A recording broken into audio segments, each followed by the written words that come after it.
Hi there, I'm here with Paul-Andre Fortier, a Canadian dancer and choreographer, and he is performing his solo 30 by 30 for 30 days, rain or shine, here in front of New York Plaza. Thanks for being with us, Paul-Andre. My pleasure. So you have performed this solo in cities across the world. Can you give us some of your favorite locations that you've performed? Well, they are they are all extraordinary because each place is so different from the previous one. I have very good memories of dancing in Nancy because I was dancing on the roof of a shack in the middle of a huge parking lot. It was quite extravagant.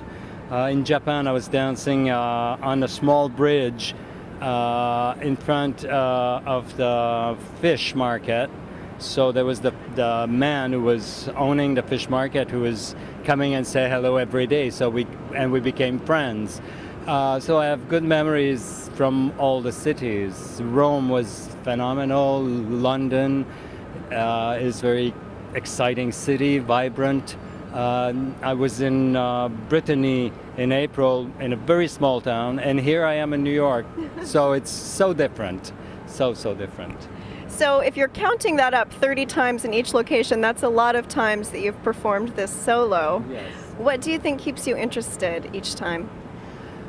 Well, the touring and the fact that the cities are different and the cultures are different. People don't react the same way in every culture. So the French are more, express more their feelings. The British pretend they don't look while they're watching very seriously. The Japanese are very spiritual about everything. They talk about the sky and the energy transiting through the river and being dispersed in the world. And so this was totally another experience. And this is what keeps the solo so alive. And I've done it 335 times. So soon it will be a full year of doing the solo. So it's quite extraordinary for me. Yes, it is. So were you thinking of anything in particular when you created the movement for the solo? And as you've performed it over the years, has sort of new meaning emerged for you? Well, no, it's always the same thing. It's still about a man trying to find his place in the city, in the concrete, in the buildings, and in the crowd. It's difficult to live in dense urbanity, and so it's very much about that. He's measuring his own body, he's measuring the space around him, he's looking at the sky, at what surrounds him, and finally he finds himself, but he goes through a kind of roller coaster of emotions, trying to find his nest in the concrete. And some of the choreography, you seem so present during the performance. It seems almost improvisational. Are any of the moments open, or is the choreography pretty set?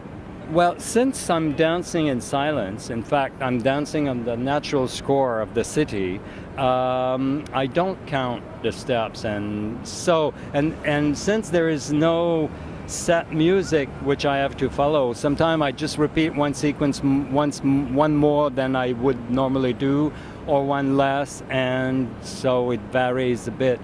But if you see the choreography twice, if you come two different days, you will have the feeling you've seen the same piece. Yeah, that's the feeling I had. So it is choreographed. Okay.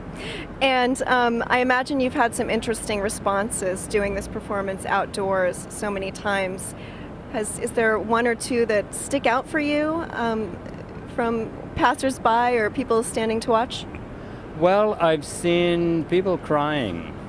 So this is it's very touching when you see that you've reached something, and these people don't come to tell me what happened to them, but I'm the occasion for them to reconnect with something that inside of their psyche or their body that is meaningful, and it's worth it for me to do all what I'm doing just for that moment where I see an emotion in a human being. And are you ready to perform this work 25 more times here at One New York Plaza? Of course. I look forward to each of them. Well, thanks for being here to talk with us. We hope that you'll visit us downtown at One New York Plaza for the remaining performances of 30 by 30. Thanks, Paul Andre. Thank you.